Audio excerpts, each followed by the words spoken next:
అనగనగా చిన్న గ్రామంలో ఉన్న అడవి. బాబు, భాను అనే ఇద్దరు స్నేహితులు తమ ఊరి అంచున ఉన్న అడవిలోకి వెళ్లారు. పక్షుల కిలకిలారావాలతో, విత్తనాల గాలితో ఎంతో అందంగా ఉంది. వారిద్దరూ అడవిలో దారి తప్పిపోతారు.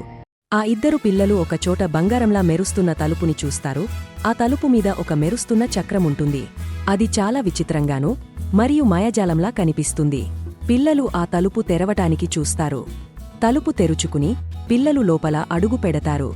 అక్కడ రంగుల హోరు, వింత వస్తువులు, ఆహారాలు, ఆటలతో నిండిన బజార్ ఉంటుంది. పిల్లలు ఒక పండ్ల బండి దగ్గరకు వెళ్ళినప్పుడు బండి దగ్గర మాట్లాడే పండ్లను చూసి ఆశ్చర్యపోతారు. పండ్లు నన్ను తిను, నన్ను తిను అని అరుస్తున్నాయి. పిల్లలు ఇద్దరూ వేరొక షాప్కి వెళ్ళినప్పుడు అక్కడ ఉన్న ఒక పెద్ద గిన్నె, అందులో లడ్డూలు. బాబు ఒక లడ్డు తీసుకున్నాడు.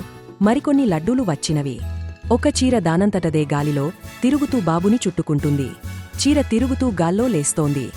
ఒకచోట పిల్లలు రంగుల ఊరేగింపును చూసి అవి పచ్చ, నీలం, ఎరుపు, నారింజలో ఉంటాయి. ఇది ఒక రకమైన మాయా మంత్రమా అని అనుకుంటారు.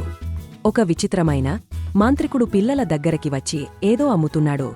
ఒకసారి కొనుగోలు చేస్తే తిరిగే ఇవ్వలేరు అని అంటాడు.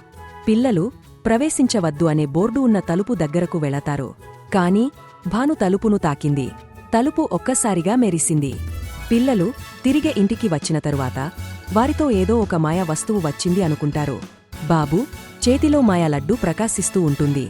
Please subscribe to our channel.